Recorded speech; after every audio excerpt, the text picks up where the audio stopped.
नमस्कार।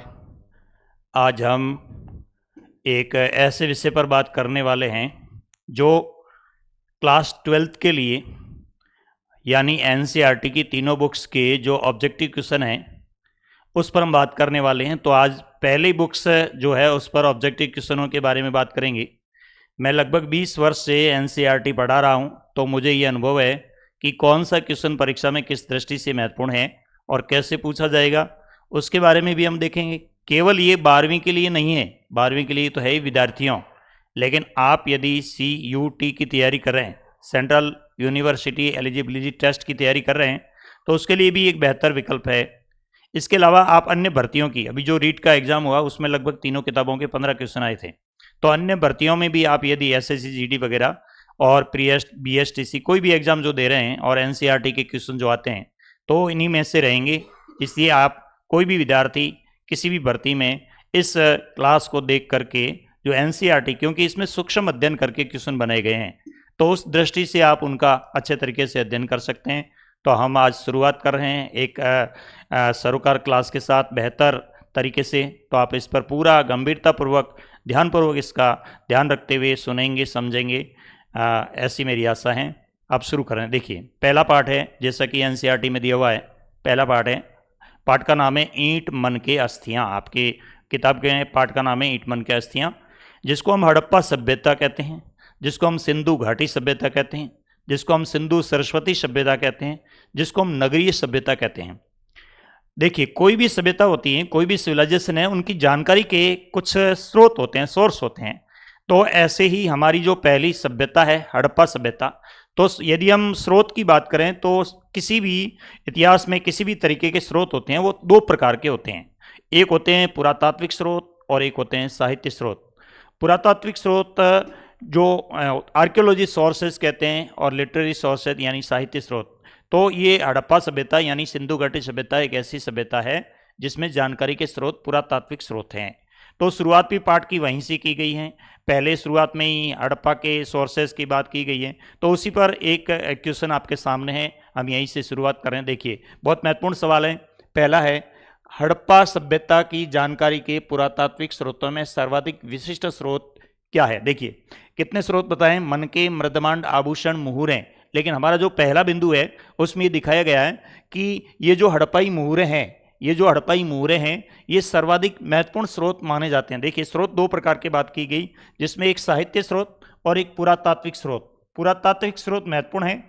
पुरातात्विक स्रोत, इस पुरातात्विक स्रोतों में क्या क्या आता है? ईंटें भी आती हैं, ईंटें भी आती हैं, मनके भी आते हैं, मनके भी आते हैं, मृदभांड भी आते हैं, मृदभांड भी आते हैं, अस्थियां भी आती हैं, अस्थियां, अस्थियां भी हैं, आभूषण भी है, इसके अंदर आभूषण भी शामिल होते हैं, आभूषण। इसमें एक और है, इंस्ट्रूमेंट्स भी है, जिसको औजार बोलते हैं हम, औजार। औजार भी एक पुरातात्विक स्रोत माने जाते हैं। लेकिन हड़प्पा सभ्यता की जानकारी में इन सब में से सर्वाधिक विशिष्ट जो है वो है हड़प्पाई मुहूरें। जब से ये मुहरें खोजी गई है, यानी हड़प्पा की जो पहली मुहर है, पहली मुहर, हड़प्पा की जो पहली मुहर है, वो मुहर अलेक्जेंडर कनिंघम के द्वारा खोजी गई। किसके द्वारा? अलेक्जेंडर जेंडर कनिंघम के द्वारा। ये अलेक्जेंडर कनिंघम ऐसे पहले व्यक्ति हैं जो आर्कियोलॉजी सोर्सेज पर बात करते हैं, यानी पुरातात्विक स्रोतों पर बात करते हैं, इस सभ्यता के पुरातात्विक स्रोतों की जानकारी देते हैं। इसलिए हम इन्हें क्या बोलते हैं? भारतीय पुरातत्व के पिता, यानी फादर ऑफ इंडियन आर्कियोलॉजी, भारतीय पुरातत्व के पिता। ये सवाल महत्वपूर्ण है बोर्ड की दृष्टि से। भारतीय पुरातत्व, पुरातत्व के पिता, पुरातत्व के पिता, यानी ये विभाग भी ये स्थापित करते हैं। जब से ये ईस्ट इंडिया कंपनी में इस सभ्यता के खोज के लिए इस इलाके में आते हैं, तब ये एक विभाग स्थापित करते हैं। विद्यार्थियों ध्यान रखेंगे, इस विभाग का नाम है ASD,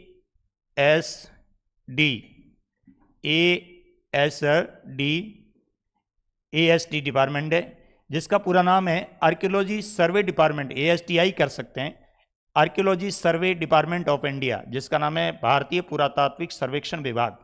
क्या नाम है? भारतीय पुरातात्विक सर्वेक्षण सर्वेक्षण सर्वेक्षण विभाग। इस विभाग की स्थापना होती है, विद्यार्थियों ध्यान रखेंगे, 1861 में। और इस विभाग की स्थापना का श्रेय भी कनिंघम को ही है। यदि कनिंघम को सबसे महत्वपूर्ण श्रेय है तो इसी क्षेत्र में है, कनिंघम को है। और इन्होंने जो हड़प्पाई मुहर खोजी थी अलेक्जेंडर कनिंघम ने, तो इस मुहर की रिपोर्ट इन्होंने, जैसा कि एनसीईआरटी में 1875 में इन्होंने अपनी रिपोर्ट प्रस्तुत की थी, हड़प्पाई मुहर की पहली रिपोर्ट इन्होंने दी थी, और 1861 में ये डिपार्टमेंट स्थापित किया था। तो सबसे पहले आर्कियोलॉजी सोर्सेस पर यानी पुरातात्विक स्रोतों पर बात करने वाले थे अलेक्जेंडर कनिंघम। इसी हड़प्पा सभ्यता की जानकारी के जो स्रोत है, यानी पुरातात्विक स्रोत है ये सारे, लेकिन इनमें से सर्वाधिक विशिष्ट क्या है? हड़प्पाई मुहरें।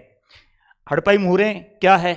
हड़प्पाई मुहरों की लिपि कैसी है, इस पर किस तरह की आकृतियां बनी हैं, ये हम आगे और क्वेश्चन आ रहा है उस पर हम बात करेंगे। तो हम नेक्स्ट क्वेश्चन की ओर देखते हैं। देखिए दूसरा क्वेश्चन, हड़प्पा सभ्यता की मुहरों के बारे में असत्य कथन का चयन कीजिए। यानी ये जो हड़प्पाई मुहर है, हड़प्पाई मुहरों के बारे में क्या क्या असत्य है और क्या सत्य है मैं आपको बता देता हूं। जैसा कि ये एक आकृति है, मान लीजिए ये एक हड़प्पाई मुहर है, ये एक मुहर है। इस मुहर के ऊपर हड़प्पा की जो लिपि है, हड़प्पा की जो इंस्क्रिप्ट है, लिपि है, उस लिपि को हम क्या कहते हैं? लिपि का नाम क्या है? लिपि का नाम है भावचित्रात्मक लिपि। भावचित्रात्मक लिपि, इसको हम भावचित्रात्मक लिपि को हम पिक्टोग्राफी भी कहते हैं। इसका नाम पिक्टोग्राफी भी है, पिक्टोग्राफी ग्राफी। और इसका एक नाम और है बुस्ट्रोफेदम भी है, कभी कभी आता है बुस्ट्रोफेदम फेदम, ये नाम है हड़प्पा की लिपि के।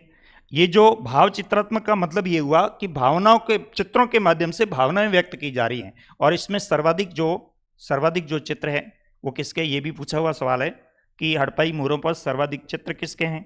तो सर्वाधिक चित्र है जानवरों के चित्र है, यानी जानवरों के चित्रों के माध्यम से भावनाएं व्यक्त की गई हैं। अब इस स्क्रिप्ट को, लिपि को कैसे लिखा गया है तो हमें याद रखना है, ये लिपि जब मुहरों पर उत्कीर्ण की गई है, उत्कीर्ण का मतलब खुदाई करके लिखना, इसकी उत्कीर्ण की जो शैली है उसकी हम बात कर रहे हैं, तो ये दाएं से बाएं लिखी जाती है। ये भी सवाल महत्वपूर्ण है। हड़प्पा की लिपि लिखी जाती है दाएं से बाएं, दाएं से बाएं, बाईं ओर, दाएं से बाईं ओर। इसको याद करने का तरीका है D2B, D2B आप याद रख सकते हैं, D2B। ये लिपि इस तरह से लिखी जाती है। फिर इस लिपि के जो प्रतीक है, जिनको हम चिह्न कहते हैं, चिह्न के नाम से जानते हैं, प्रतीक, और इसके जो सर्वाधिक प्रतीक मिले, ये भी सवाल पूछा हुआ है कि सर्वाधिक जो प्रतीक है वो गुजरात में मिले हैं, और सर्वाधिक प्रतीक जो एक ही मुहर पर मिले हैं वो 26 मिले हैं, 26, ये भी ध्यान में रखना। तो इस तरह से हड़प्पा की जो लिपि है वो भावनाओं के माध्यम से व्यक्त की गई है, चित्रों के माध्यम से व्यक्त की गई। अब देखिए सवाल में क्या बातें हैं वो देखिए, हड़प्पाई सभ्यता की मुहरों के बारे में कथन। और ये जो लिपि बनी है, ये जो हड़प्पाई लिपि बनी है, सॉरी ये मुहर जो बनी है, ये मुहर जो किसकी बनी है? ये सर्वाधिक मुहरें जो है सैलखड़ी की, सैलखड़ी एक पत्थर है, मुलायम पत्थर है, उससे बनी हुई। यूँ तो मोहरे कॉर्निलियन एक पत्थर है उससे भी बनी है, ईंटों से भी बनी है, लेकिन ये मृदा से, ये मिट्टी से भी बनी है, लेकिन जो मूल रूप से बनी है वो सैलखड़ी, सैलखड़ी एक मुलायम पत्थर है, उससे ये बनी। तो पहला कथन देखिए, असत्य ढूंढना। पहला है मुहरें सामान्य तौर पर सैलखड़ी, ये सैलखड़ी है, मुहरें सामान्य तौर पर सैलखड़ी पत्थर की बनी है, ये राइट है, सही है, लिखा हुआ है सैलखड़ी पत्थर की मुहरें बनी हुई है। दूसरा, मुहरों पर अधिकतर जानवरों के चित्र है, बिल्कुल सही बात है, मुहरों पर अधिकतर जानवरों के चित्र बने हुए हैं। मुहरों की लिपि भाव चित्रात्मक है, बिल्कुल हम बात कर चुके हैं, मुहरों की लिपि भाव चित्रात्मक पिक्टोग्राफी। देखिए सवाल आपके लिखित में भी पूछेंगे हड़प्पाई मुहरों के बारे में आप क्या जानते हैं, तो आपको ये बातें पॉइंट बना के लिखनी है, तो अभी आपका उत्तर बहुत शानदार जाएगा।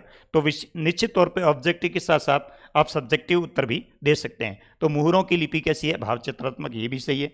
मुहरों पर त्रिदेव, त्रिदेव, मुहरों पर त्रिदेव, यानी ये कह रहे हैं कि मुहरों पर त्रिदेव की, देखिए त्रिदेव की अवधारणा इस समय की है ही भी नहीं। त्रिदेव की अवधारणा तो शुंग काल और गुप्त काल की है, जिसमें शाक्त परंपरा, शैव परंपरा और वैष्णव परंपरा, ये 3 तरह की त्रिदेव की अवधारणाएं आई थी। तो यहाँ पे त्रिदेव की अवधारणा नहीं है, ये कथन असत्य है, बाकी सारे कथन सही है। तो निश्चित तौर पे आप जान गए होंगे कि हड़प्पा की मोहरों की लिपि कैसी है। लिपि भाव चित्रात्मक है, जिसका दूसरा नाम क्या है, पिक्टोग्राफी है। बुस्ट्रोफेदम है। ये अधिकतर मोहरें किसकी बनी है, सैलखड़ी पत्थर की बनी है। सर्वाधिक मोहरों पर चित्र किसके है, जानवरों के चित्र है। मोहरों की लिपि कैसी लिखी गई, दाईं से बाईं लिखी गई है। और सर्वाधिक चिन्ह वाली गुजरात के अंदर 26 अक्षर वाली चिन्ह वाली मोहरें मिली हैं। और पहली हड़प्पाई मोहर है वो अलेक्जेंडर कनिंघम ने खोजी है। तो ये बातें हड़प्पाई मोहरों के बारे में बहुत विशिष्ट है, इसको आप विशेष ध्यान रखेंगे। चलते हैं अगले क्वेश्चन की ओर। हाँ, एक हड़प्पाई मोहर किसके द्वारा खोजी गई, आ गई पहली मोहर। मैंने आपको कहा था कि पहली मोहर हड़प्पाई मोहर है वो किसके द्वारा खोजी गई, तो नाम आगे अलेक्जेंडर कनिंघम। देखिए अलेक्जेंडर कनिंघम पहले व्यक्ति थे जिन्होंने पहली हड़प्पाई मोहर खोजी थी। दयाराम साहनी, देखिए जो मैंने विभाग बताया था, जिस विभाग को हम IASD भी कह सकते हैं, IASD भी कह सकते हैं, तो इसका पूरा नाम हो गया इंडियन आर्कियोलॉजी सर्वे डिपार्टमेंट, भारतीय पुरातात्विक सर्वेक्षण विभाग। 1861 में स्थापित हुआ, मैंने आपको बता दिया। और इसके जनक कौन है, अलेक्जेंडर कनिंघम। भारतीय पुरातत्व के पिता माने जाते हैं अलेक्जेंडर कनिंघम, और इन्होंने ही मोहर खोजी थी। इसके बाद दयाराम साहनी, ये भी इस विभाग के महानिदेशक रहे हैं। 1902 में ये इसके महानिदेशक बने थे, लॉर्ड कर्जन के समय की बात है, और इन पर बहुत अच्छा काम किया था दयाराम साहनी ने। यानी दयाराम साहनी के नेतृत्व में ही हमारे इस हड़प्पा सभ्यता का पहला स्थल है। विद्यार्थियों, पहले स्थल का नाम है हड़प्पा। हमारी हड़प्पा सभ्यता का जो पहला स्थल है उसका नाम है हड़प्पा, ये स्थल के नाम से ही है। और दयाराम साहनी जिस समय इस विभाग के महानिदेशक थे, एक बात और भी ध्यान रखनी है, दयाराम साहनी एक महानिदेशक के साथ साथ ये पेशेवर पुरातत्ववेता थे। पेशेवर पुरातत्ववेता थे। खालिस्तान में आपसे पूछ सकते हैं कि पेशेवर पुरातत्ववेता कौन है, तो दयाराम साहनी। दयाराम साहनी के डायरेक्शन में, निर्देशन में ये इस सभ्यता की खोज और उत्खनन का कार्य जब चला था, तो इसके निमित्त पहला स्थल है हड़प्पा, वो 1921 में राय बहादुर दयाराम साहनी ने, किसने, राय बहादुर दयाराम साहनी के द्वारा इस पहले इस हड़प्पा स्थल की खोज की गई थी 1921 में, रावी नदी के तट पर किसके निर्देशन में, दयाराम साहनी के निर्देशन में।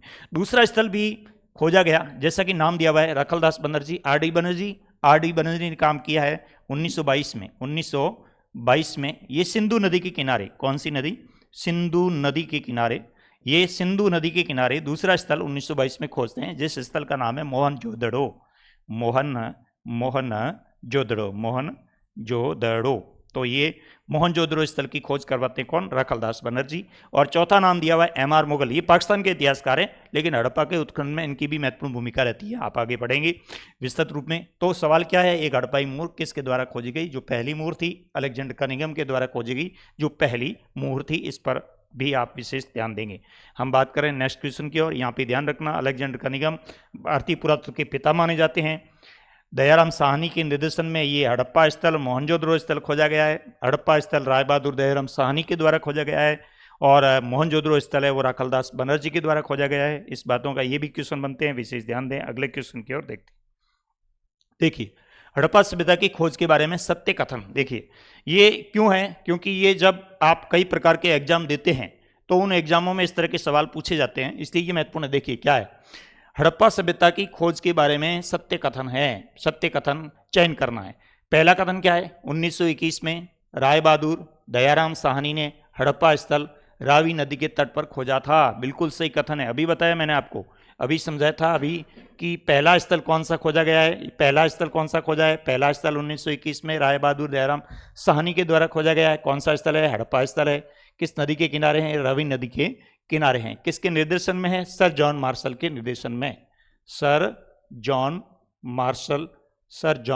मार्शल के निर्देशन में, सर जॉन मार्शल के डायरेक्शन में, निर्देशन में ये काम करते हैं और निर्देशन में इस स्थल को खोजते हैं। दूसरा कथन, 1922 में राखलदास बनर्जी यानी आर.जी. बनर्जी ने सिंधु नदी के किनारे मोहनजोदड़ो स्थल की खोज की थी। बिल्कुल ये भी बात सही है, सिंधु नदी के किनारे मोहनजोदड़ो स्थल की खोज की गई।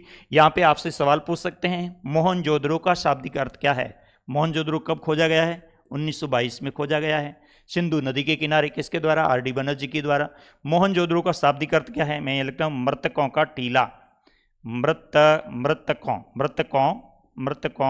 का टीला, मृतकों का टीला, इसका शाब्दिक अर्थ है मोहनजोदड़ो का। यानी यहाँ मृतकों के ढेर मिले हैं, इसलिए इसको मृतकों का टीला, जो सिंधी भाषा में बोला जाता है मौन जो दड़ो, मौन यानी जो चुप हो गए दब गए, जो यानी उनका, दड़ो यानी ऊंचा टीला, इस तरह से मृतकों का टीला इसका शाब्दिक अर्थ होता है। अगला देखिए, सर जॉन मार्शल ने 1924 में अपने लेख में सिंधु घाटी सभ्यता नाम दिया। देखिए ये कथन भी सही है। ये कथन क्यों सही है? देखिए सर जॉन मार्शल ने लगभग 1902 से लेकर के और 26 तक काम किया है। 1902 से 1926 तक इस क्षेत्र में सर जॉन मार्शल रहे। सर जॉन मार्शल के निर्देशन में जो स्थल खोजे गए, पहला स्थल तो हड़प्पा है, लेकिन उसके बाद अधिकतर जो स्थल खोजे गए वो सिंधु नदी के किनारे खोजे गए। कौन सी नदी? सिंधु नदी के किनारे। इसी सर जॉन मार्शल ने इस उत्खनन की रिपोर्ट को प्रस्तुत किया था, और उस रिपोर्ट को प्रस्तुत किया था 1924 में जब उन्होंने अपनी रिपोर्ट प्रस्तुत की थी। वो रिपोर्ट एक लेख के नाम से की थी। उस लेख का नाम था लंदन वीकली, लंदन साप्ताहिक, लंदन वीकली लेख है, याद रखना है, लंदन वीकली, इसको लंदन साप्ताहिक कहते हैं। ये अखबार एक अंग्रेजी अखबार है, उसमें ये न्यूज छपी थी। उस अखबार का नाम है इलस्ट्रेटेड लंदन न्यूज़पेपर, याद रखना है, इसका नाम भी आगे भी आएगा आपके तीनों किताबों में। ये नाम है इलस्ट्रेट लंदन, लंदन 1857 की क्रांति की घटना इस अखबार में ज़्यादा है। Illustrated London newspaper, newspaper. इस पेपर के अंदर सर जॉन मार्शल का ये लेख छपा था, और सर जॉन मार्शल ने स्पष्ट रूप से इसमें ही कह दिया था कि अधिकतर स्थल सिंधु नदी के किनारे खोजे गए हैं, इसलिए इस सभ्यता का नाम क्या दिया गया? नामकरण किया गया। नामकरण किसके द्वारा? सर जॉन मार्शल के द्वारा। क्या नामकरण किया गया? सर जॉन मार्शल के द्वारा नामकरण किया गया सिंधु घाटी सभ्यता, सिंधु घाटी सभ्यता। इसका मतलब ये कथन भी सही है, ये कथन भी सही है। अगला है, मार्शल ने उत्खनन में स्त्री विन्यास पद्धति, देखिए ये बात, ये बहुत महत्वपूर्ण बात है। उत्खनन की हड़प्पा सभ्यता में दो तरह की विधियां बताई गई हैं। हड़प्पा के उत्खनन की दो विधियां हैं, दो विधियां बताई गई हैं। एक विधि का नाम है स्त्री विन्यास की पद्धति के नाम से जानती हैं, और एक जो विधि है वो है आपके जिनकी सर जॉन मार्शल की विधि है, सर जॉन मार्शल की विधि, सर जॉन मार्शल, याद रखना है इस विधि को, बहुत महत्वपूर्ण है। क्षैतिज विधि कहते हैं, क्षैतिज विधि। दो विधि है। क्षैतिज विधि में तो क्या होता है, जैसे सरफेस टेक्नोलॉजी कहते हैं। जैसे मान लीजिए ये एक लंबी जमीन है, और इस जमीन के ऊपर, जैसे मान लीजिए लंबी जमीन है और इस जमीन के ऊपरी स्तर में उत्खनन का कार्य किया जाता है, तो क्षैतिज पद्धति कहते हैं। स्त्री विन्यास में क्या है, स्ट्रक्चर बनते हैं। जैसे मान लीजिए ये इस तरह का एक स्ट्रक्चर बनता है जमीन के अंदर, ये 3 भाग कर दिए, जैसे ये ए कर दिया, ये बी कर दिया, ये सी कर दिया, ऐसे उसके स्तर बनाए जाते हैं। यानी ए वाला ये सबसे पुराना है, उसके बाद ये नया है, उसके बाद सबसे ऊपर वाला ये नया है। तो ये सभ्यता के उत्खनन के 3 स्तर बन गए, स्ट्रक्चर बन गए। और ये जो काम करने का श्रेय है ये मार्शल को नहीं है। स्त्री विन्यास पद्धति किसकी है? आर.ई.एम. वाइलर की है। स्त्री विन्यास की पद्धति जो है वो किसकी है? आर.ई.एम. वाइलर की है। तो हम आगे नेक्स्ट सवाल पे आ गए। नेक्स्ट सवाल को हम देख रहे हैं। देखिए नेक्स्ट सवाल क्या है, सर जॉन मार्शल ने उत्खनन की पद्धति अपनाई। सर जॉन मार्शल ने उत्खनन की पद्धति कौन सी अपनाई थी? क्षैतिज पद्धति। सर जॉन मार्शल की क्षैतिज पद्धति है। तो स्त्री विन्यास किसकी है? आर.ई.एम. वाइलर की।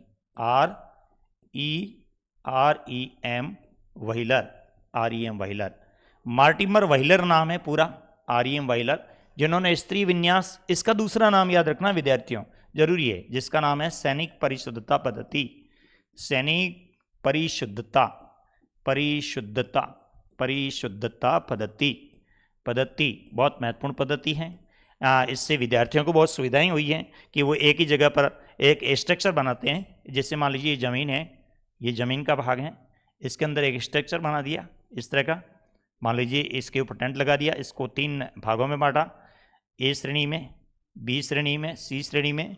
फिर इसकी कार्बन की मात्रा है अलग अलग, जो है वो कार्बन की मात्रा ली गई, और कार्बन की मात्रा, वस्तुओं की कार्बन की जो मात्रा है उसी के आधार पर कार्बन पद्धति से इसकी आयु ज्ञात की जाती है वस्तुओं की, और इससे अध्ययन में बड़ी अच्छी सुविधा मिलती है। तो ये आर.ई.एम. वाइलर की जो पद्धति है सैनिक परिशुद्धता पद्धति, जिसको स्त्री विन्यास पद्धति कहते हैं, वो हमें ध्यान में रखना है। उसके बाद कहा है कि स्पाइरल सिस्टम्स कहते हैं, स्पाइरल जिसको हम कहते हैं सर्पिलाकार, तो सर्पिलाकार यहाँ पे नहीं है। द्विपार्श्विक पद्धति जो दोनों दिशाओं में चलती है वो है क्या? वो भी नहीं है, वो भी नहीं है। यहाँ पे दो पद्धतियां हैं हड़प्पा के उत्खनन की, और उसमें पूछा है सर जॉन मार्शल की है क्षैतिज, और दूसरी पद्धति है वो है आरईएम वाइलर की। ये हमें दोनों ध्यान में रखनी है। आगे देखें, नेक्स्ट अगला क्वेश्चन देखिए। हड़प्पा सभ्यता के काल परिपक्व हड़प्पा विकसित हड़प्पा के साक्ष्य एनसीईआरटी के अनुसार साक्ष्य क्या माने गए? एनसीईआरटी के अनुसार वो हमें देखने। देखिए हड़प्पा सभ्यता का कालक्रम जब हम देखते हैं, कालक्रम ये भी देखना है, सीयूटी में पूछा हुआ सवाल है। कालक्रम के बारे में जब हम देखते हैं तो इतिहास में प्राचीन काल में कालक्रम की जब हम बात करते हैं तो कालक्रम को दो दृष्टिकोण से बांटा गया है। एक भाग है जिसको हम बोलते हैं BCE और एक भाग है जिसको हम बोलते हैं CE, ये दो है। BCE, BC का पूरा नाम क्या है? BC का पूरा नाम है before common era, before common era. Before common era को हम किस नाम से जानते हैं हिंदी में? इसको हम क्या कहते हैं? इसको हम ईस्वी कहते हैं। क्या कहते हैं? ईस्वी। इसको हम ईस्वी के नाम से जानते हैं, ईस्वी सन के नाम से जानते हैं, ना कि ईसा पूर्व कहेंगे इसको। इसको हम किस नाम से कहेंगे?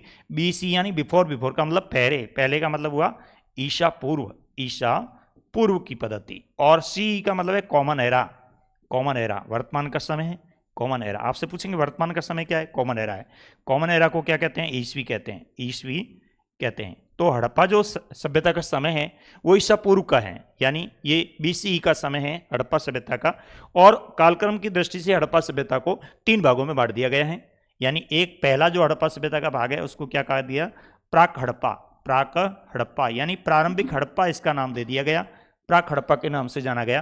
प्राक हड़प्पा का समय मानते हैं 3300 ईसा पूर्व से मानते हैं, ईसा पूर्व से लेकर के, और 2600 ईसा पूर्व, 2600 ईसा पूर्व तक मानते हैं। उसके बाद दूसरा भाग आता है हड़प्पा सभ्यता का जिसका नाम है विकसित हड़प्पा सभ्यता। वेरी वेरी इंपॉर्टेंट है विकसित हड़प्पा, जो एनसीईआरटी के अनुसार महत्वपूर्ण समय दिया गया है। वो कितना है? 2600 से 1900 ईसा पूर्व, 2600 से 1900 ईसा पूर्व। और उसके बाद है उत्तर हड़प्पा जिसको बिखरी हुई हड़प्पा सभ्यता कहते हैं, खंडित हड़प्पा सभ्यता कहते हैं, जिसको उत्तर हड़प्पा सभ्यता कहते हैं। इसका समय है 1900 से 1300 के बीच माना जाता है, इतिहासकारों ने ये माना है। ईसा पूर्व है।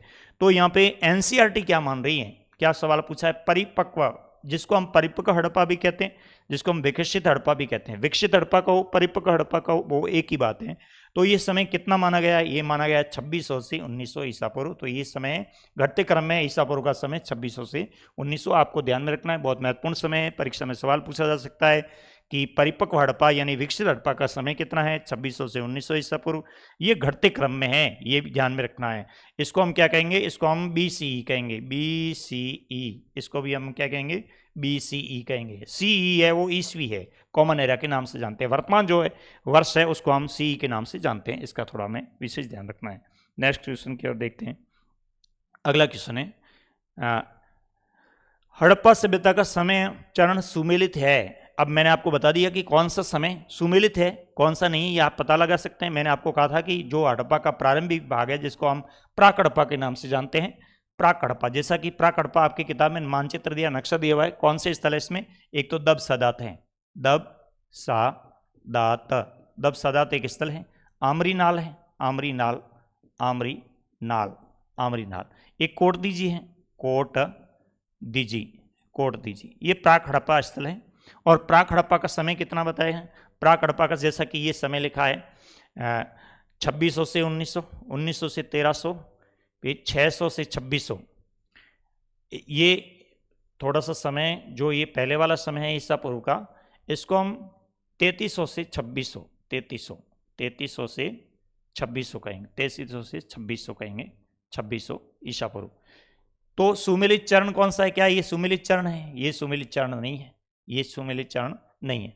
परिपक्व हड़प्पा 2600 से 1900 है, बिल्कुल है। सेकंड वाला कहाँ है इसमें? सेकंड वाला ये पड़ा, ठीक है।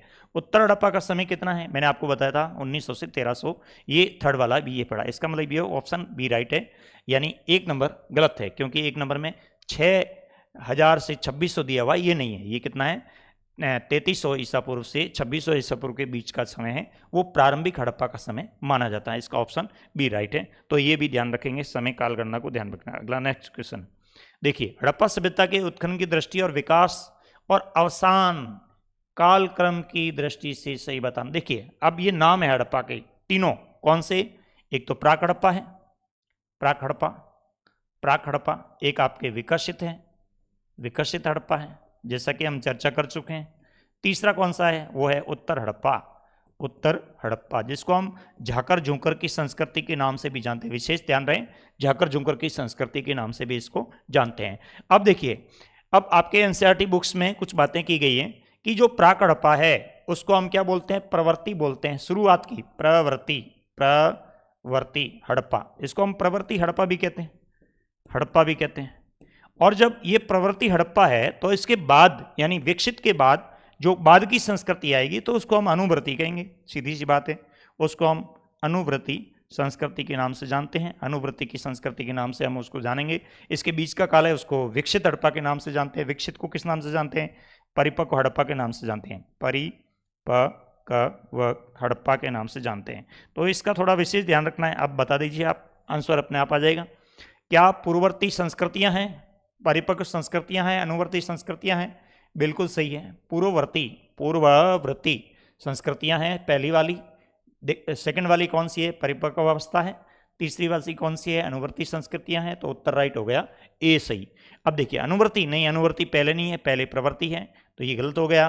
परिपक्व नहीं, परिपक्व पहले नहीं है। क्या विकसित है, विकसित और परिपक्व एक है, लेकिन विकसित के बाद प्राक नहीं, प्राक इससे पहले आता है, इसका मतलब ये भी गलत है। ऑप्शन राइट ए हो गया।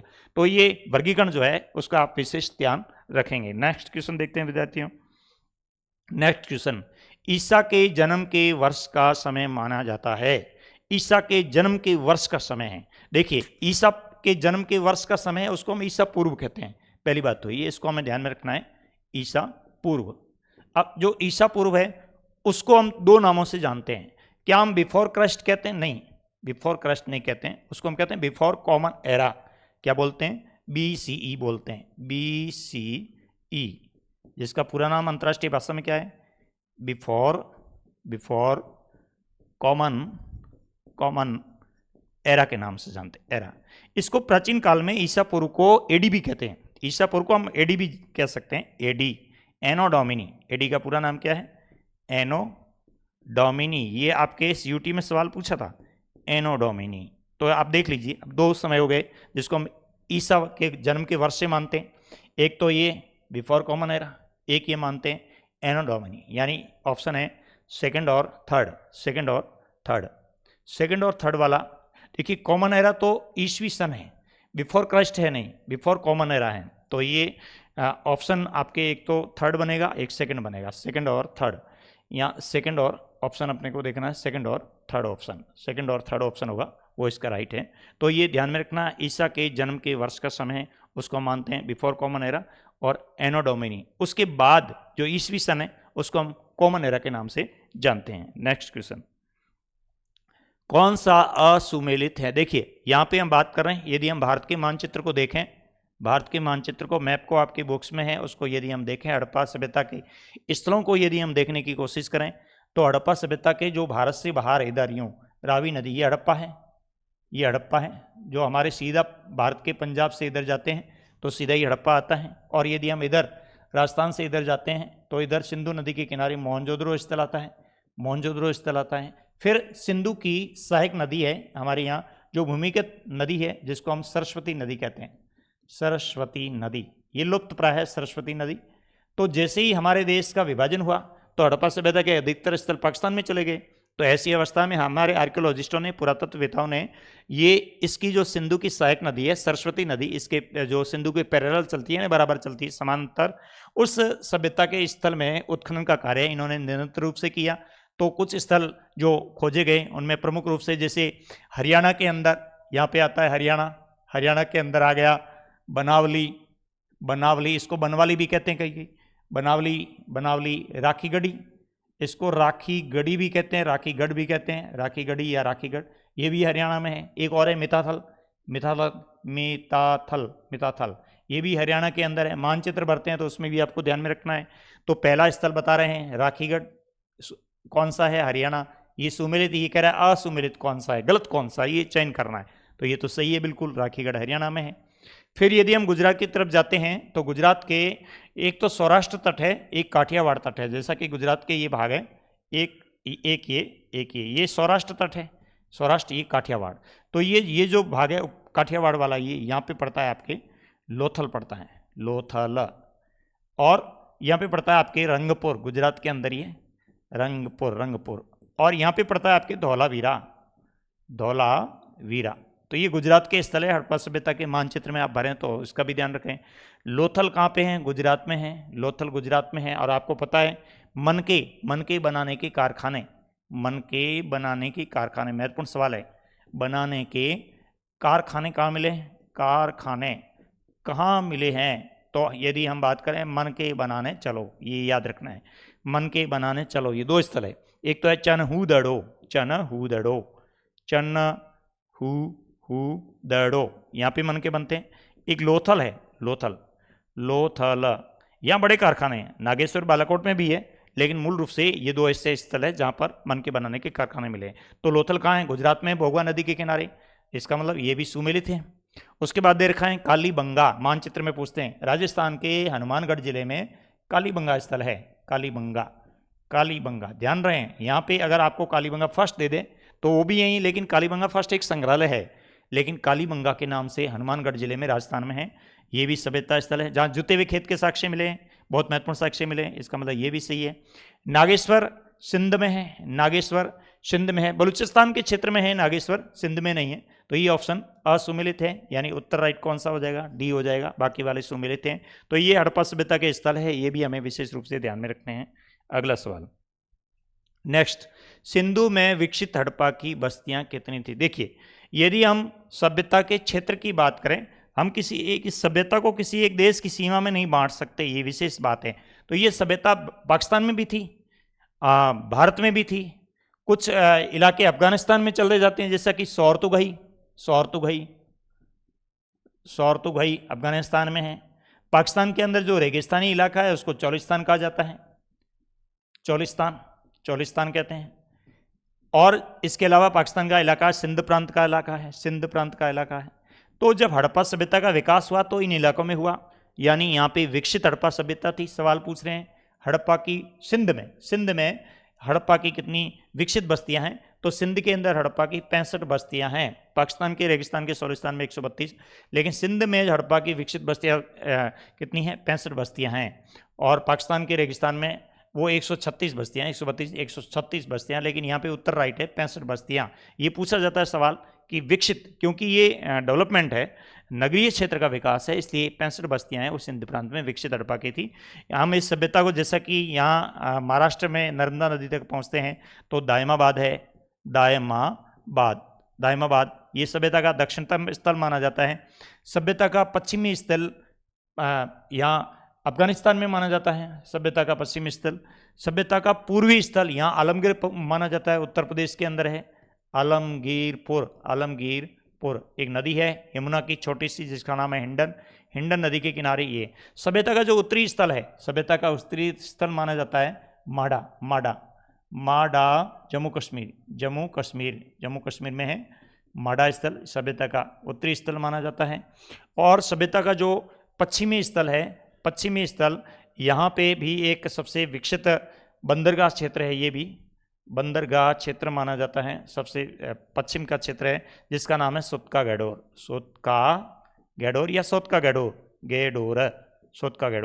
ये भी है।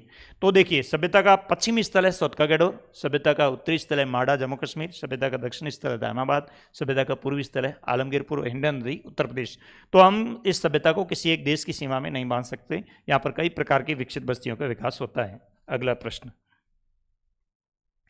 चौलिस्तान में विकसित, पाकिस्तान के रेगिस्तान चौलिस्तान में 136 बस्तियां हैं, वो पाकिस्तान के रेगिस्तान चौलिस्तान में विकसित बस्तियां हैं, अभी बात की थी, बताया था। तो ये विकसित, और सिंध के प्रांत में 65 विकसित बस्तियां हैं। डेवलपमेंट हड़प्पा जिसको हम कहते हैं, विकसित हड़प्पा के नाम से जानते हैं, वो महत्वपूर्ण है। जिसका समय क्या है? जिसका समय हम बात कर चुके हैं 2600 से 1900 ईसा पूर्व के बीच है। नेक्स्ट क्वेश्चन को हम देखते हैं। कौन सा कथन असत्य है? किसके बारे में? हड़प्पा सभ्यता के बारे में है। पहला कथन क्या है? विकसित हड़प्पा से पहले कई संस्कृतियां अस्तित्व में आई थी। क्या बात सही है? बिल्कुल सही है। जिसको हम क्या बोलते हैं? प्रवृत्ति हड़प्पा। प्रवृत्ति, इसको हम प्रवृत्ति ऐसे भी लिख सकते हैं, प्रवृत्ति, या फिर हम इसको प्रवृत्ति, ये प्रवृत्ति हड़प्पा यानी पूर्व, इसको हम पूर्व कहेंगे, पूर्व हड़प्पा, पूर्व हड़प्पा। कई प्रकार की संस्कृतियां हैं, वो छोटी छोटी संस्कृतियों के रूप में विकसित हुई थी। बात सही है, विकसित हड़प्पा से पहले कई संस्कृतियां अस्तित्व में आई थी, बिल्कुल, और बाद में भी कई संस्कृतियां थी। संस्कृतियों की पहचान विशिष्ट मृदभांड शैली से की जाती है, बिल्कुल। संस्कृतियों का वर्गीकरण है वो हम मृदभांड के आधार पर करते हैं। जो हड़प्पा सभ्यता के मृदभांड हैं उनकी हम बात कर लेते हैं। मृदभांडों का भी कई प्रकार से हड़प्पा में वर्गीकरण किया गया है, जैसे कि काले लाल मृदभांड, काले लाल मृदभांड, काले लाल। गेहुए रंग के मृदभांड, गेहुए रंग के मृदभांड। और इसके बाद एक धातु मृदभांड होते हैं, विकसित मृदभांड कहते हैं जिसको, धातु मृदभांड। जो पात्र होते हैं, धातु पात्र, यानी जैसे मान लीजिए इसे कांस्य सभ्यता कहते हैं, तो कांस्य के धातु पात्र हैं, तो ये विकसित हड़प्पा में होते हैं। तो ऐसे हम इनको मृदभांड की दृष्टि से वर्गीकरण करते हैं। तो सभ्यता की पहचान जो कर रहे हैं वो हम किसके आधार पर कर रहे हैं? मृदभांड शैली के आधार पर कर रहे हैं। उसके बाद छोटी बस्तियों में बड़ी संरचनाएं मिली है। नहीं, गलत बात है। जो छोटी छोटी बस्तियां थी उसमें छोटी छोटी संरचनाएं थी। ये छोटी बस्तियां प्रारंभिक हड़प्पा की है, ये कथन असत्य है। पहला, उसके बाद है प्रारंभिक बस्तियां कृषि पर निर्भर। बिल्कुल, हड़प्पा सभ्यता के जो निर्वाह के हम तरीके देखते हैं तो उसमें सबसे पहला तरीका मिलता है कृषि तकनीकी का। कौन सा तरीका? कृषि तकनीकी, एग्रीकल्चर टेक्नोलॉजी। ये दोनों ऋतुओं की फसलें बोते थे। विशेष रूप से जो कृषि तकनीकी मिली है वो कालीबंगा में मिली है। कालीबंगा में, ये ध्यान में रखना है, कालीबंगा में कृषि के क्या क्या साक्ष्य मिले? उसमें कालीबंगा में जुते हुए खेत के साक्ष्य मिले। कई बार बोर्ड ने पूछा है, जुते हुए खेत के साक्ष्य, जुते हुए खेत के साक्ष्य, कृषि साक्ष्य कालीबंगा में मिले हैं। मिट्टी के हल और बैल के साक्ष्य बनावली हरियाणा में मिले हैं। नहरी सिंचाई की तकनीकी मिली है। नहरी सिंचाई ये कहाँ मिली है? नहरी सिंचाई सोरतुगई अफगानिस्तान में, सोरतुगई अफगानिस्तान में। रंगपुर गुजरात में बाजरे के दाने मिले हैं, बाजरे के दाने मिले हैं। और एक श्रेष्ठ जल प्रबंधन के साक्ष्य, मिलान करने वाला सवाल पूछते हैं। श्रेष्ठ जल प्रबंधन के साक्ष्य कहाँ मिले? धौलावीरा में मिले, गुजरात धौलावीरा में श्रेष्ठ जल प्रबंधन के साक्ष्य मिले। कितने सारे सवाल हो रहे देखिए। तो ये इस तरह से कृषि की बस्तियां मिलती है प्रारंभ में, बाद में नगर विकसित हुए, व्यापार प्रारंभ हुआ, जलमार्ग से व्यापार होता था, लेकिन प्रारंभिक जो बस्तियां हैं हड़प्पा की वो कृषक बस्तियां हैं। इसका मतलब ये बात भी सही है, यानी इसका उत्तर सी हो गया। ये बात गलत है। छोटी बस्तियां में बड़ी संरचनाएं कभी नहीं होती। छोटी बस्तियों में छोटी संरचनाएं होती हैं, बड़ी बस्तियों में बड़ी संरचनाएं होती हैं, जैसे दुर्ग, टीला है, किला है, बड़ी बड़ी दीवारें हैं, ये हो सकता है। अगला देखिए, नेक्स्ट सवाल। हड़प्पा सभ्यता के निर्वाह का मतलब होता है जीवन जीने का तरीका, यानी खान पान कैसा है, किसका प्रयोग ज्यादा करते हैं, इसके बारे में दे रखा है। तो निर्वाह का तरीका हम देखते हैं जिसमें सभ्यता का जीवन आता है। सभ्यता का जीवन में सामाजिक जीवन आता है, धार्मिक जीवन आता है, राजनीतिक जीवन आता है, आर्थिक जीवन आता है, लेकिन ये सामाजिक जीवन में आता है जीवन के निर्वाह के तरीके। तो हड़प्पा सभ्यता की निर्वाह के कितने तरीके माने गए? दो। एक तो माना गया शाकाहारी या शाकाहारी कहेंगे हम, शाकाहारी। दूसरा है मांसाहारी, यानी ये लोग सर्वाहारी थे। ये खेती भी करते थे, जानवरों को भी पालते थे, जानवरों की हड्डियां मिली है, जानवरों के मांस का भी उपयोग करते थे, और कृषि साक्ष्यों से खेती भी ये लोग करते थे। देखिए, निर्वाह के अनाजों का अध्ययन पुरा वनस्पतिज्ञों द्वारा किया गया। अब देखिए, जहां जहां उत्खनन किया गया, बहुत महत्वपूर्ण बात है, जहां जहां उत्खनन किया गया वहां पर वनस्पति वैज्ञानिकों ने उन अनाजों का अध्ययन किया कि अनाज किस श्रेणी का है। उसको पूरा वनस्पति विज्ञान के नाम से जानते हैं, उसमें इन्होंने अध्ययन किया। तो ये निर्वाह के तरीकों की जानकारी देता ही नहीं देता है? बिल्कुल देता है, ये सत्य बात है। उसके बाद देखिए, बाजरे के दाने रंगपुर गुजरात में मिले हैं, अभी मैंने आपको बता दिया है पिछले क्वेश्चन में, बाजरे के दाने के साक्ष्य कहाँ मिले हैं, रंगपुर गुजरात में मिले हैं। अगला, भुने हुए दानों के साक्ष्य आहार संबंधी आदतों को बता, बिल्कुल बहुत ही महत्वपूर्ण बात है, ये भी ध्यान में रखना विद्यार्थियों कि जहां जहां खुदाई की है वहां वहां भुने हुए दाने मिले हैं। भुने हुए दानों के आधार पर आहार संबंधी आदत क्या बताते हैं, क्या बताते हैं, बताते हैं ये है कि ये लोग अग्नि का प्रयोग करते थे, यानी ये लोग अग्नि में पका करके अनाज को पका करके ये लोग खाते थे, ये लोग पका करके उपयोग में लेते थे। एक जैसा कि अवतल चक्की के साक्ष्य भी मिले, अवतल चक्की के साक्ष्य भी मिलते हैं, यानी ये अनाज को पीस करके फिर उसका उपयोग करते हैं। तो भुने हुए दाने आहार संबंधी आदत बताते हैं। चावलों के साक्ष्य अपेक्षाकृत कम मिले हैं, बिल्कुल ये भी बात सही है, पूछा जाता है, ये सवाल पूछा है, बड़े बड़े परीक्षाओं में पूछा है कि हड़प्पा की सभ्यता में चावल के साक्ष्य मिले हैं क्या? अगर उस ऑप्शन में होता है तब तो होता है नहीं, क्योंकि यहाँ पे चावलों के साक्ष्य, वो सवाल डिलीट भी हुआ क्योंकि यहाँ पे एनसीईआरटी में लाइन लिखी है चावलों के साक्ष्य अपेक्षाकृत कम मिले, इसका मतलब मिले हैं लेकिन कम मिले हैं, ये भी आपको विशेष ध्यान में रखना है। इसका मतलब चारों कथन सही है, ये उत्तर डी हो गया आपका राइट, यानी चारों कथन इसमें सही बताए गए हैं। नेक्स्ट क्वेश्चन की ओर देखते हैं। देखिए, ये आ गया आपके जल प्रबंधन मिलान करने वाला सवाल। विद्यार्थियों, इस तरह का सवाल जब परीक्षा में अगर आता है, एक सवाल आता है आपके बोर्ड में आता है एक सवाल, और दूसरे कंपटीशन एग्जामों में तो आता ही है, आप जो भी सीयूटी वगैरह का एग्जाम देंगे इस तरह के सवाल पूछेंगे, तो आपको मिलान करना है। पहले आपको ऊपर पेंसिल या पेन से मिलान करना, उसके बाद नीचे के ऑप्शन देखने हैं। देखिए, सबसे पहले बात की है जलाशय के साक्ष्य, जैसा कि मैंने आपको बता दिया कि श्रेष्ठ जल प्रबंधन के साक्ष्य जलाशय के साक्ष्य कहाँ मिले हैं, धौलावीरा गुजरात में मिले हैं, इसका मतलब ये एक का ऑप्शन ये राइट। दूसरा देखिए, मिट्टी के हल्के प्रतिरूप कहाँ मिले हैं, बनावली हरियाणा में मिले हैं, बिल्कुल ये बात भी राइट है, बनावली हरियाणा में। नहरी सिंचाई के साक्ष्य, जैसा कि मैंने आपको अभी बताया, नहरी सिंचाई के साक्ष्य कहाँ मिले हैं, सौरतुगई अफगानिस्तान में मिले हैं। जुते हुए खेत के साक्ष्य कहाँ मिले हैं, जुते हुए खेत के साक्ष्य कालीबंगा में मिले हैं। थोड़ा सा समझेंगे जुते हुए खेत के साक्ष्य, इसका नाम क्या है, इसको हम ग्रिड पद्धति कहते हैं, इसको हम किस नाम से जानते हैं, ग्रिड पद्धति के नाम से जानते हैं। ग्रिड पद्धति में होता क्या, देखिए विद्यार्थियों, ग्रिड पद्धति में एक खेत में एक ऋतु में एक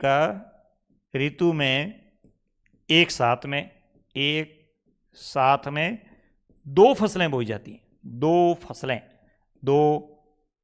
फसलें बोई जाती हैं। इसको क्या बोलते हैं हम, इसको हम समकोण कृषि भी करते हैं।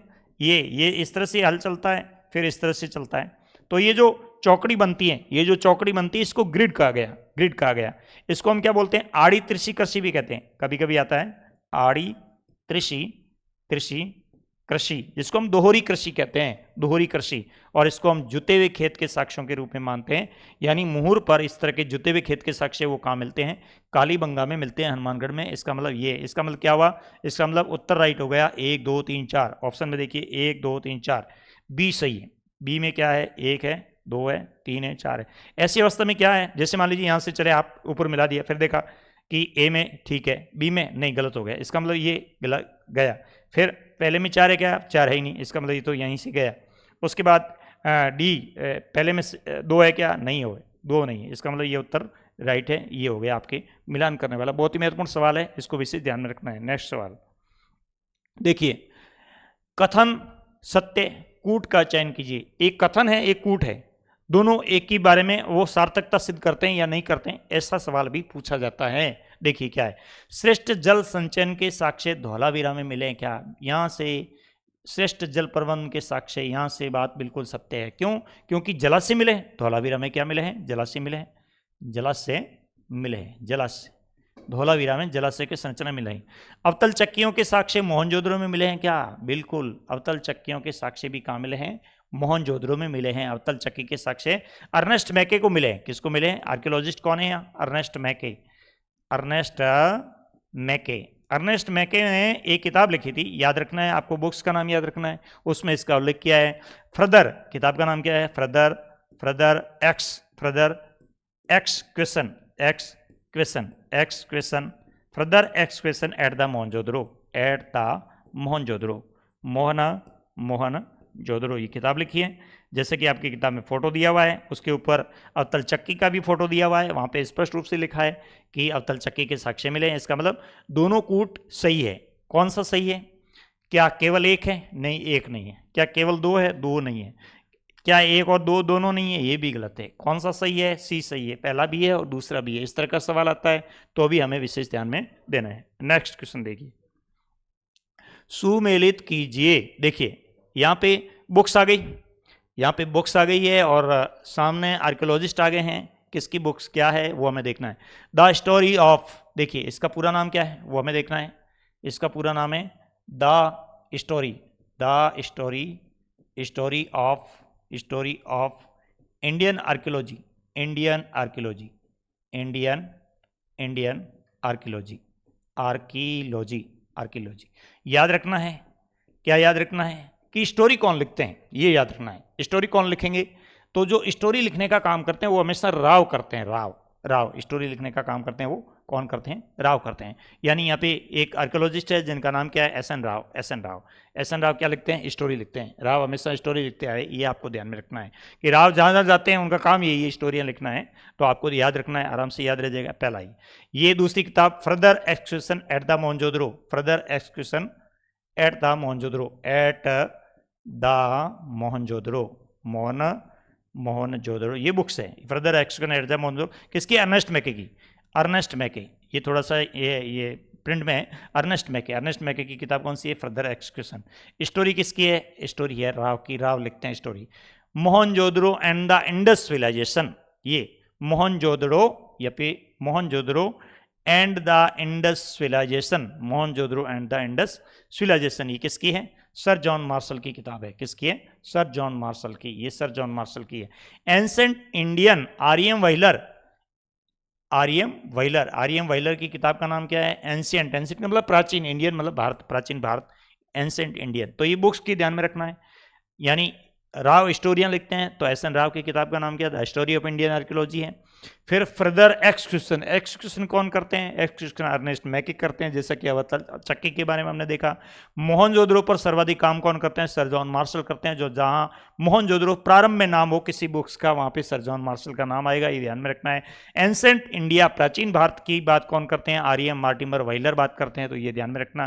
तो कौन सा मिलान हो गया? The story of Indian archaeology, Ernest Mackay. 4 number किसमें है? यानी इसमें भी नहीं है, इसमें भी नहीं है, इसका मतलब इसमें हो सकता है, इसमें हो सकता है। देखिए बी, फर्दर एक्सक्यूशन किसका? अर्नेस्ट मैके का। यानी फर्दर एक्सक्यूशन में क्या है? ऑप्शन कौन सा है? थर्ड है, ये थर्ड है, थर्ड ये हो गया, ये थर्ड हो गया। इसका मतलब हुआ कि अपना उत्तर राइट हो गया, ए उत्तर राइट हो गया। सी में सेकंड है, C Mohenjodaro and the Indus civilization, कौन है? सर जॉन मार्शल, ये सेकंड है, सेकंड हो गया।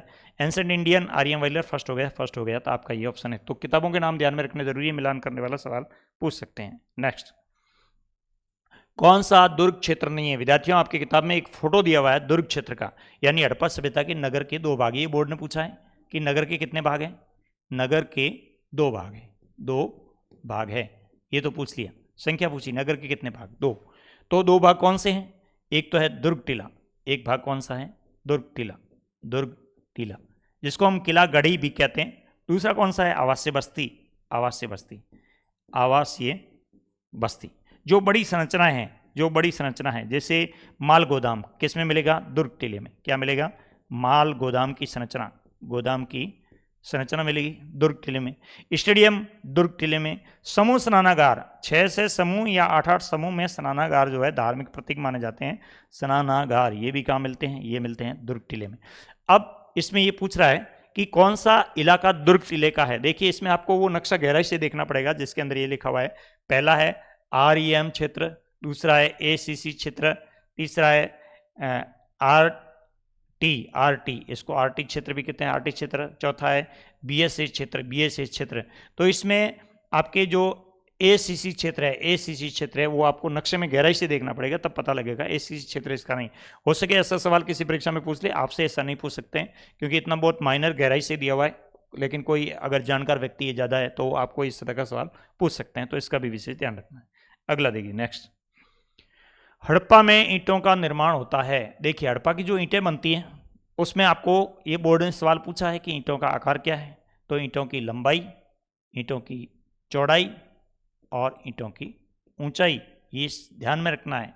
देखिए क्वेश्चन में अगर वो ऊंचाई पहले दे सकता है, चौड़ाई पहले लिख सकता है, तो अनुपात ध्यान में रखना है। लंबाई कितनी है 4, अनुपात चौड़ाई कितनी है 2, अनुपात ऊंचाई कितनी 1, तो ईंटों का आकार क्या हो गया 4:2:1। ये तो ध्यान में रखना है, ईंटों का आकार, ये सवाल पूछा जाता है। फिर है ईंटें कैसे बनती है, क्या धूप में सुखाकर बनाई जाती थी, बिल्कुल सही है, धूप में सुखाया जाता था। जो मिट्टी की ईंटें बनती थी सांचों से धूप में, क्या भट्टी में पकाकर तैयार किया जाता था, बिल्कुल भट्टी में पका करके ईंटों को तैयार किया जाता था। क्या ईंटें निश्चित अनुपात में, बिल्कुल आपके सामने ही है, निश्चित अनुपात आपके सामने 4:2:1, ये हड़प्पा की ईंटों का अनुपात था। इसका मतलब हुआ कि ये सभी कथन सही है, ए भी सही है, बी भी सही है, सी भी सही है, यानी उपरोक्त सभी कथन सही है।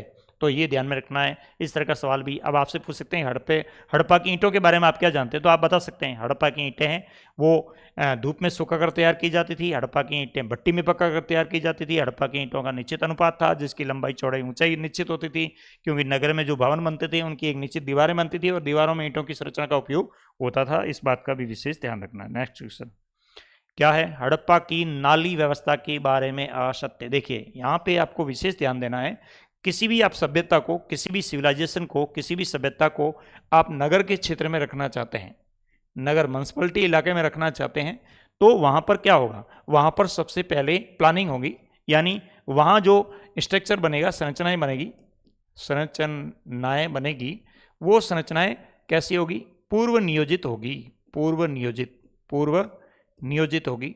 पूर्व नियोजित का मतलब पहले नक्शा बनेगा, कैसे बनेगी उसके बाद बनाई जाएगी ताकि वो व्यवस्थित बन सके। इसको हम क्या कहते हैं, नियोजित बस्ती। तो हड़प्पा सभ्यता की एक खास विशेषता क्या है कि यहाँ की जो ज्यादातर बस्तियां थी वो नियोजित बस्तियां थी, इस बात का विशेष ध्यान रखें। अब नियोजित बस्तियां हैं तो इसमें क्या होगा, सुनियोजित नाली व्यवस्था होगी। तो पहली बात है, क्या इसमें नियोजित जल निकासी प्रणाली थी, बिल्कुल सही बात है, नियोजित जल निकासी प्रणाली थी। इसका मतलब ये कथन सत्य है, हमें असत्य ढूंढना है। समकोण आकार में बनावट, क्या ये नाली व्यवस्था, इसको देख लीजिए, प्रत्येक घर की एक दीवार मुख्य न, देखिए जैसे ये बहुत सारे ऐसे घर बने थे, प्रत्येक ऐसे, तो मुख्य नाली तो दूर होती थी, मुख्य नाली तो दूर है, लेकिन प्रत्येक घर की एक नाली है, इस नाली में जाकर के मिलती थी। तो छोटी नालियां बड़ी नाली में मिलती थी, इसका मतलब प्रत्येक घर की एक दीवार मुख्य नाली से जुड़ी थी क्या, नहीं, बिल्कुल नहीं, मुख्य दीवार से दिख रहा है सामने, मुख्य नाली से नहीं है, सहायक नालियों से। मुख्य नाली तो मेन नाली चल रही है, उसमें प्रत्येक घर की एक कोने की नाली है, वो जाके उसमें मिलती है। इसका मतलब प्रत्येक घर की एक दीवार मुख्य नाली से जुड़ी है क्या, नहीं जुड़ी है, मुख्य दीवार से नहीं जुड़ी है, ये ध्यान में रखना, ये ऑप्शन गलत है। ये समकोण आकार से लास्ट वाला, देखिए आवासों का निर्माण नालियों के निर्माण के बाद हुआ क्या, आवासों का, बिल्कुल सही है, पहले नाली बनी है। देखिए मैंने आपको बता दिया है, पूर्व नियोजित प्लानिंग होता है, पहले नाली बनती है, नाली के बाद फिर भवनों का निर्माण होता है ताकि निकासी आसानी से हो सके। यही श्रेष्ठता है हड़प्पा सभ्यता और मेसोपोटामिया की सभ्यता में। मेसोपोटामिया की सभ्यता में इस तरह की संरचनाएं नहीं है, वहाँ घर नीचे रह गए, सही तरीके से नाली व्यवस्था नहीं थी, घरों के आंगन पानी से भर जाते थे, वहाँ सबसे बड़ी समस्या है। इसलिए हड़प्पा सभ्यता को नगर नियोजन की दृष्टि से श्रेष्ठ सभ्यता माना गया है। नेक्स्ट, दुर्ग टीले किस दिशा में बना हुआ है। देखिए हड़प्पा सभ्यता में नगर जो है, नगर के दो भाग हैं, नगर के दो भाग, नगर के दो भाग, एक होता है पूर्वी भाग, एक होता है पश्चिमी भाग, पूर्वी और पश्चिमी भाग, पश्चिमी भाग। पश्चिमी भाग में क्या है, दुर्ग टीला, याद रखना, दुर्ग टीला किस दिशा में है, पश्चिम में बना है। पूर्व में क्या है, आवासीय बस्ती है, रहने के लिए आवासीय बस्ती है। आवासीय बस्ती की क्या विशेषता है, विद्यार्थियों ध्यान में रखना है। समकोण आकार में सड़कें हैं, जैसा कि अभी बिंदु आया था, समकोण आकार में सड़कें हैं, समकोण आकार में ग्रिड पैटर्न में है, और इसी ग्रिड पैटर्न में नाली व्यवस्था है, ग्रिड पद्धति में नाली व्यवस्था यहाँ पे बनी हुई है। और क्या है, नाली के किनारे सड़कें समकोण आकार में काटती है, इसलिए इन सड़कों को क्या नाम दे दिया, ऑक्सफोर्ड सर्किल, ऑक्सफोर्ड, लंदन के ऑक्सफोर्ड शहर, ऑक्सफोर्ड सर्किल, चौराहों के समान इनके चौराहे बने हुए हैं, ये आवासीय बस्ती है। और दुर्ग टीला जो है, इसके अंदर क्या है, इसके अंदर माल गोदाम, एक बहुत बड़ा माल गोदाम बना हुआ है, माल गोदाम बना हुआ है। इसके अंदर और क्या है, स्टेडियम है, स्टेडियम। इसके अंदर और क्या है, समूह स्नानागार है, समूह स्नानागार, स्नानागार। जो भी बड़ी संरचना है वो सब किस में है, दुर्ग टीले में है। दुर्ग टीला किस दिशा में है, पश्चिम की ओर है, ये उत्तर राइट हो गया। दुर्ग टीले किस दिशा में बने हुए हैं, तो पश्चिम में बने हुए हैं। आवासीय बस्ती किस दिशा में है, तो पूर्व दिशा में है। नेक्स्ट क्वेश्चन, वह हड़प्पा स्थल जहां बस्तियां पूर्ण किलेबंद थी, दो है, बनावली क्या बनावली, राखीगढ़, धौलावीरा, लोथल, दो स्थल ऐसे हैं, धौलावीरा और लोथल, दो ऐसे स्थल हैं, धौलावीरा और लोथल दो ऐसे स्थल हैं जहाँ पे क्या है, जहाँ पे बस्तियाँ पूर्ण रूप से किलेबंदी, मतलब क्या है, ये पूरा बस्ती जो दुर्ग टीला और आवासीय बस्ती है, जैसे मान लीजिए दुर्ग टीला है और ये आवासीय बस्ती, दो भाग है, पश्चिम में ये पश्चिम में, ये पूर्व में, इसके चारों तरफ एक रक्षा प्राचीर बनाई गई, यानी ये दोनों पूर्ण किलेबंदी युक्त हैं। क्या हड़प्पा, धौलावीरा हड़प्पा नहीं है, किलेबंदी युक्त। क्या राखीगढ़ नहीं, राखीगढ़ बहुत खुला, सबसे बड़ा इलाका माना जाता है राखीगढ़, इसलिए राखीगढ़ खुला है नहीं। धौलावीरा बनावली, तो धौलावीरा लोथल ये क्षेत्र है जो किलेबंद युक्त बस्ती के रूप में माने जाते हैं, तो ये भी पूछ सकते हैं आपसे। अगला नेक्स्ट, हड़प्पा सभ्यता के आवासों की दीवारों में खिड़कियों का अभाव था। देखिए ये भी महत्वपूर्ण है, हड़प्पा की गृह स्थापत्य सवाल पूछते हैं, हड़प्पा की गृह स्थापत्य बहुत ही महत्वपूर्ण है, बड़ा सवाल आ सकता है।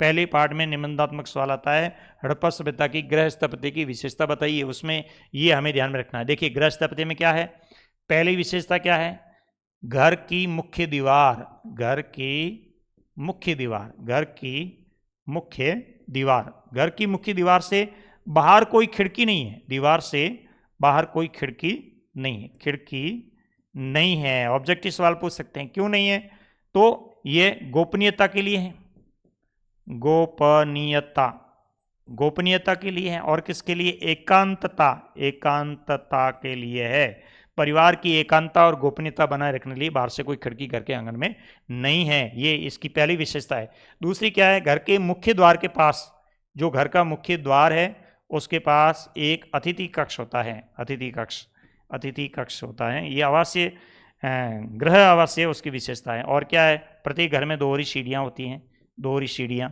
प्रत्येक घर में कुएं मिले हैं, जैसा कि मोहनजोदड़ो में 700 कुएं मिले हैं, 700 कुएं मिले हैं, तो ये भी है। और प्रत्येक घर की एक छोटी नाली है, जो छोटी नाली है वो छोटी नाली बड़ी नाली से मिलाई गई है, बड़ी नाली से मिलाई गई। वर्तमान परिप्रेक्ष्य में भी घर ऐसे ही बनते हैं, अगर आज के समय में यदि हम हड़प्पा के घरों को देखते हैं तो ये इनकी विशेषताएं। इसका मतलब क्या है, हड़प्पा सभ्यता में आवास की दीवारों की खिड़कियों का अभाव किस कारण से है, एकांतता, गोपनीयता, एकांतता ज़्यादा महत्वपूर्ण होगा, गोपनीयता उसके बाद दूसरा स्थान है, एकांतता सबसे महत्वपूर्ण है। ये उत्तर राइट है, सी, ये ध्यान में रखना। क्या वातावरणीय है, नहीं वातावरणीय कोई जरूरी नहीं है, सुंदरता के लिए ऐसा नहीं किया गया, विशेष रूप से एकांतता के लिए है।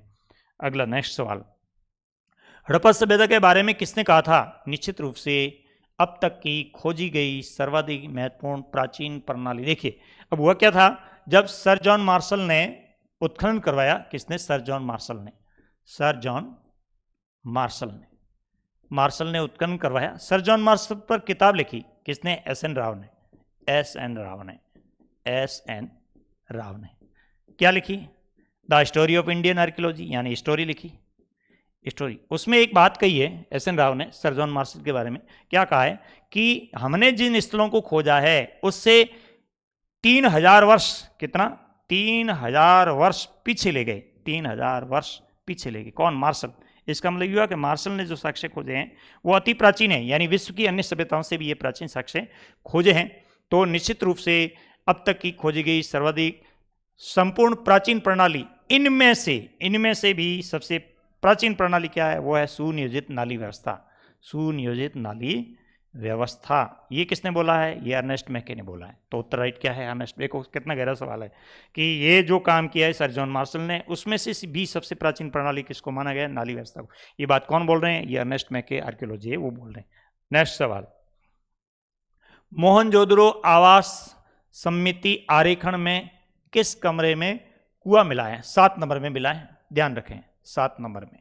देखो आरेखन क्या है, आप किताब में देखेंगे तो एक नक्शा बना है, ये बना है, इस तरह का नक्शा बना है, और इसमें ये आरेखन है, इसमें ये कॉलम बनाए गए हैं इस तरह से, उसमें अंक भी डाले गए हैं।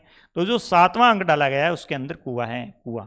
ऐसे कुएं मोहनजोदड़ो में 700 कुएं मिले हैं, मोहनजोदड़ो में 700 कुएं में। कोई आपके CUT वगैरह कोई ऐसे एग्जाम हो तो इसमें ये गहरा सवाल है, आपसे पूछ सकते हैं, वरना तो इतना गहरा जाके नहीं पूछते हैं, तो इसका भी आप पे ध्यान रखना है। अगला नेक्स्ट क्या सवाल है, मोहनजोदड़ो के माल गोदाम के बारे में। देखिए माल गोदाम कहाँ बना हुआ है, ये हमें विशेष ध्यान में रखना है, किसमें बना है, दुर्ग टीले में, दुर्ग टीला।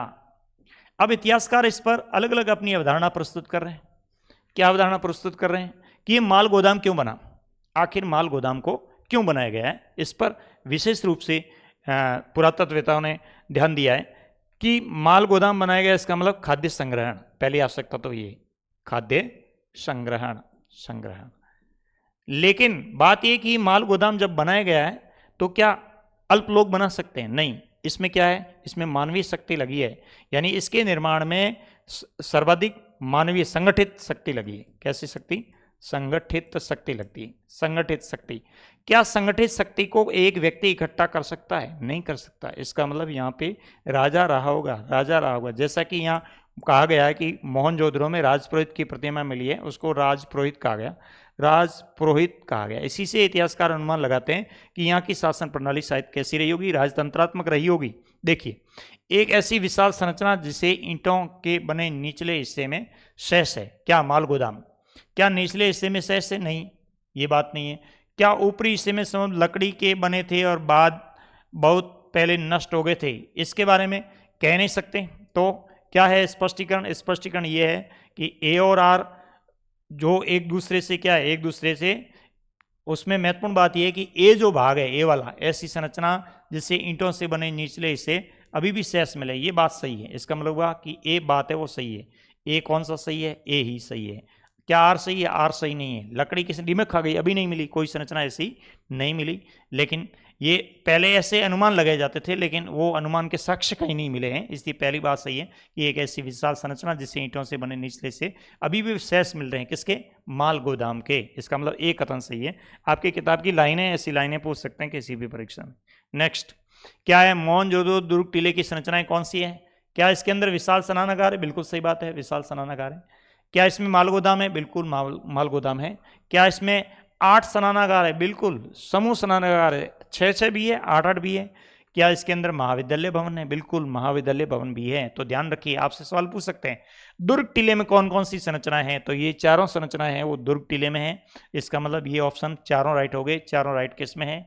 ए में सही है, उत्तर राइट ए हो गया। यानी दुर्ग टीला है, उसके अंदर ये बिल्डिंग्स बनी हुई हैं, ये हमें ध्यान रखना। ये सारी बड़ी स्ट्रक्चर है, सारी बड़ी संरचनाएं जो एक राजा ही बना सकते हैं, ऐसा अनुमान लगाया गया। नेक्स्ट सवाल क्या है? निम्न में से मोहनजोदड़ो के स्नानागार के बारे में कथन सत्य। इस बार आएगा, विद्यार्थियों ध्यान रखना, ये सवाल पूछेंगे। मोहनजोदड़ो के स्नानागार की विशेषताएं आपको बतानी है और इस सवाल में स्नानागार की विशेषताएं हैं। क्या है? देखिए, आयताकार जलाशय चारों ओर गलियारों से घिरा है। बिल्कुल, ये जो जलाशय बना हुआ है, एक ऐसा कुंड बना हुआ है जलाशय, ये एक आयताकार जलाशय है।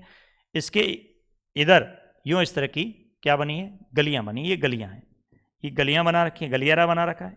यहाँ पे देखिए, जलाशय के तल उत्तर दक्षिण में सीढ़ियां हैं। बिल्कुल सही है, जलाशय का ये तल है, इसके उत्तर में भी सीढ़ियां हैं, इसके दक्षिण में भी सीढ़ियां हैं। ये दूसरी विशेषता है।